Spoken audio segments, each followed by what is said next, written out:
There is another caller on hold. I'm so sorry.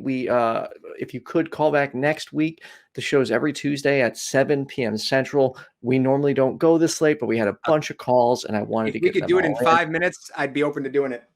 Up to you. Okay. Oh man. All right. Let's see. You're on with Kenneth and Ethan. What did you want to talk about?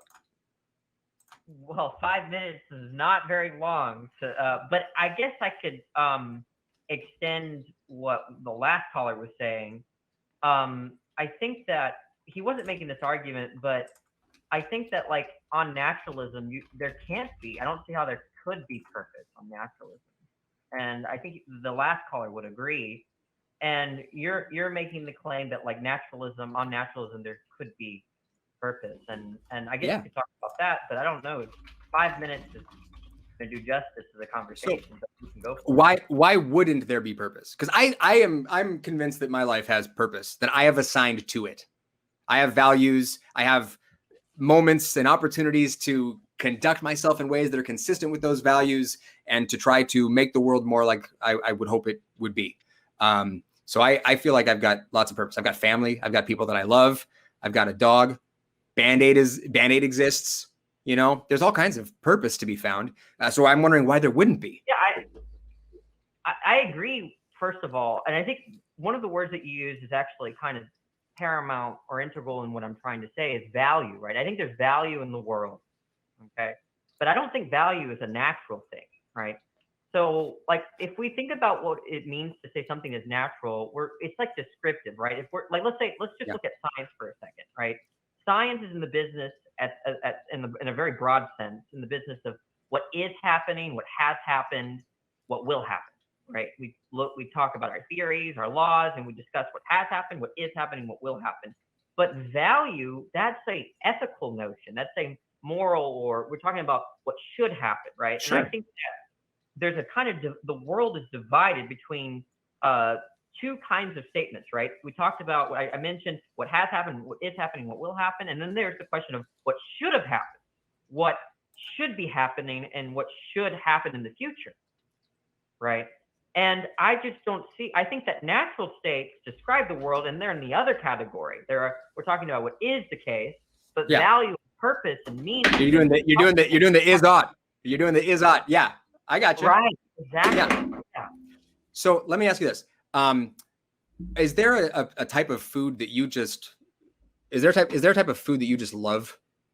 Do you have a favorite food? Yeah. Sushi and steak. I love spaghetti. Okay, spaghetti. Awesome. Is there a type of food that you hate?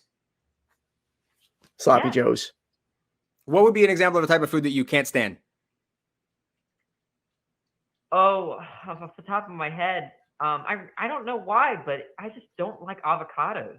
There you go. Okay, so here we go. So we've got some states of how things are. So when you are making a decision about what you ought to have for, lunch tomorrow, and you're given the opportunity to have a plate of avocados or spaghetti, you're going to go with eat the spaghetti, right? Right. You're going to choose the spaghetti. And so, I mean, but you see, that doesn't describe what is happening, right? Because just because it's true that I should have the spaghetti, it doesn't entail that I am eating the spaghetti or that I'm not eating the spaghetti.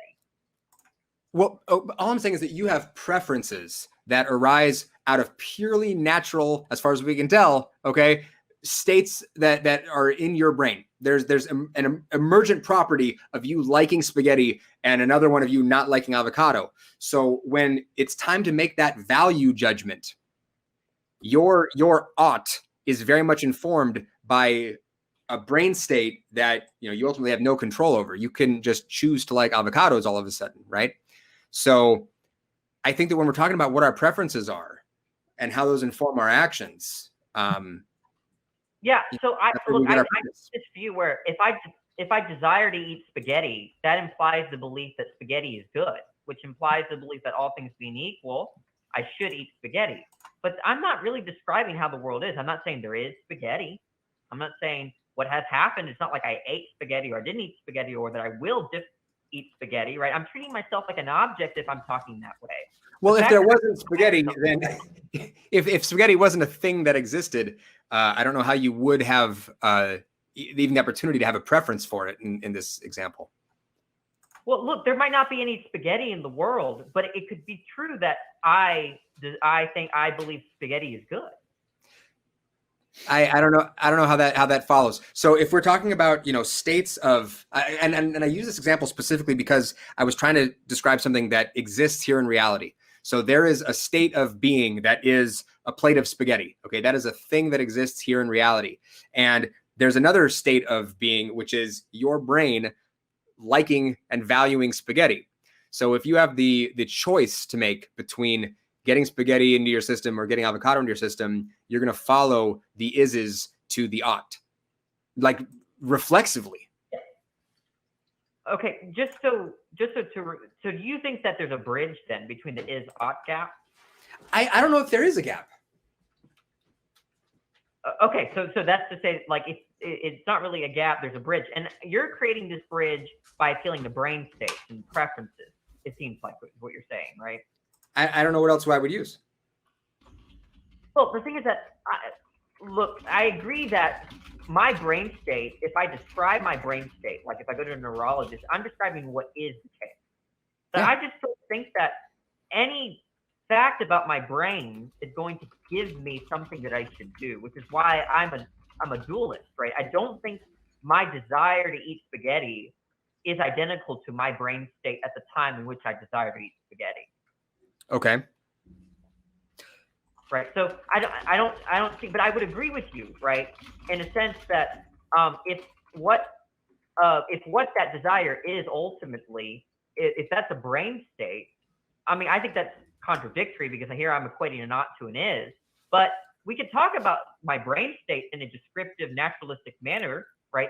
I just don't see how we can identify that descriptive, naturalistic thing with a thing that like a desire, which is what we say in philosophy. I like to use the word normative. I don't want to be too jargony, but normative means relating to ought. Okay. Right. So, you know, you could have a final word because I know that it seems like y'all been streaming for a while. Yes. Yeah. I'll give you a final word on this, and then Yeah. maybe we could, you know, talk later or something. Well, For yeah, sure. we're here every Tuesday, and you're definitely welcome. Next week will be Richard, Gilliver, and Brainbug. Totally welcome to call back next week. We start at 7 p.m. But Kenneth, Yeah. last word. My last word would be you lost me at dualism.